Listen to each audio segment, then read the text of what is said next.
तो ज्ञानव्यापी केस से जुड़ी बड़ी खबर आपको बता दें, अजय मिश्रा को कोर्ट कमिश्नर से हटाया गया।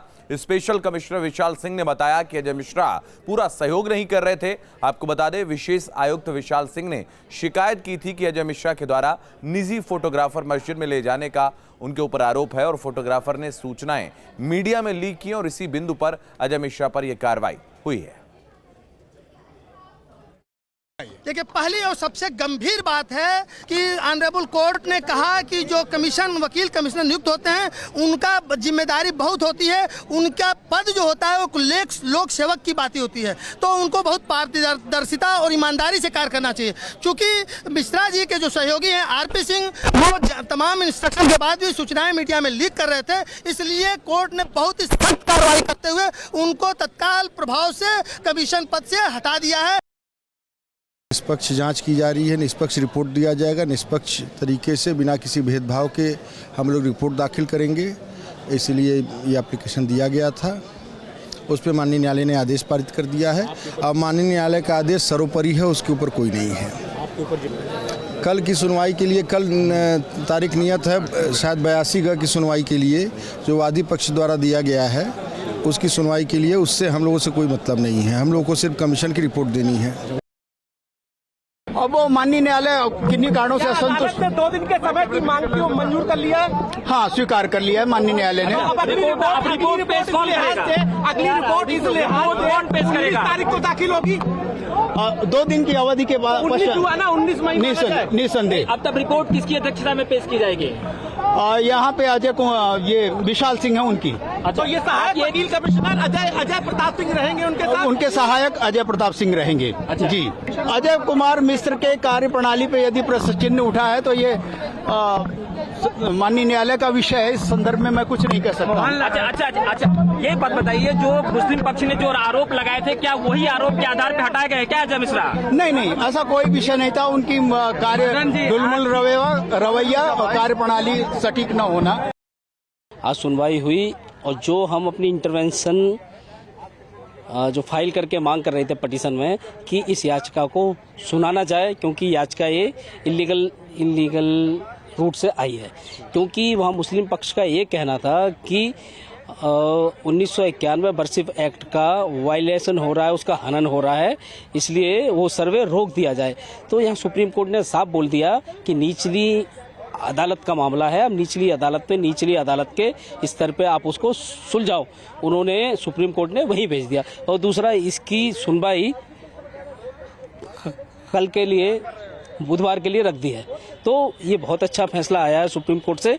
माननीय सर्वोच्च न्यायालय ने यह कहा कि जिस जगह पे शिवलिंग पाया गया है उस एरिया को डीएम को आदेशित किया है कि वो प्रिजर्व करे और वहां पर किसी तरह का घूसपैठ न होने पावे।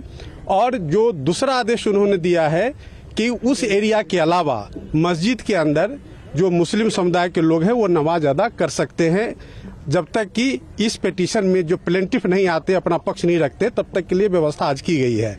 लेकिन जो सबसे खुशी की बात है कि जिस एरिया को जिला कचहरी ने सील किया था, जहां शिवलिंग पाया गया है, उस एरिया को प्रोटेक्ट करने के लिए, उसको सील करने के लिए माननीय सर्वोच्च न्यायालय ने भी आज डीएम को आदेशित किया है, डीएम वाराणसी।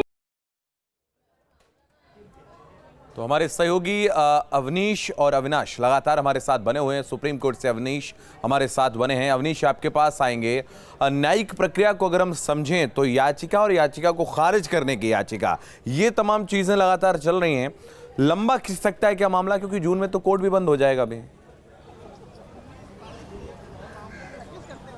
जी बिल्कुल, इस बात का जो ध्यान है वो सुप्रीम कोर्ट को भी है। सुप्रीम कोर्ट ने आज की सुनवाई के दौरान ही बोला कि जून के में वैकेशन भी आएगा, लेकिन ये भी बोला कि हम इस मामले को लेकर गंभीर हैं, इसको डिटेल में सुनेंगे। यही वजह है कि आज दोनों पक्षों को सुना गया और उसके बाद 9 पक्षकारों को नोटिस देने का मतलब ही यही है कि सुप्रीम कोर्ट सभी का पक्ष सुनेगा, डिटेल में सुनवाई होगी। लेकिन आज सुप्रीम कोर्ट ने आज की जो सुनवाई की वो बेहद संतुलित थी। उसमें जब इंतजामिया कमेटी की ओर से एडवोकेट अहमदी ने ये कहा कि सिविल कोर्ट की जो भी कार्रवाई है वो गलत है, वो वर्शिप एक्ट के अगेंस्ट है। तो इस पर सुप्रीम कोर्ट ने उनको भी सुना, लेकिन उनको ये राहत दी कि जहाँ तक आप ये कह रहे हैं कि आपकी नमाज पढ़ने पर रोक लगाई गई है तो रोक नहीं लगेगी। कहीं ये राहत इंतजामिया कमेटी को दी, तो वहीं जब उत्तर प्रदेश सरकार की ओर से सॉलिसिटर जनरल तुषार मेहता ने कहा कि जो जगह है जहाँ पे शिवलिंग मिलने का दावा किया गया है, उसको लेकर अभी उन्होंने वो जगह देखी नहीं है, उन्हें थोड़ा समय दिया जाए ताकि उस एरिया को समझा जाए, तभी उसके बारे में वो अपना पॉइंट, अपना पक्ष रख पाएंगे। तो सुप्रीम कोर्ट ने इन सब बातों को कंसीडर किया, लेकिन ये भी कहा कि जहां शिवलिंग मिलने का दावा किया जा रहा है उस जगह की सुरक्षा सुनिश्चित की जाए, डीएम की जिम्मेदारी तय की जाए। ये यानी कि दोनों पक्षों के लिए कहीं राहत भरी बात रही। और तीसरा एक अहम बात ये भी रही कि सुप्रीम कोर्ट ने निचली अदालत की जो कार्यवाही है उस पर रोक लगाने से इनकार कर दिया।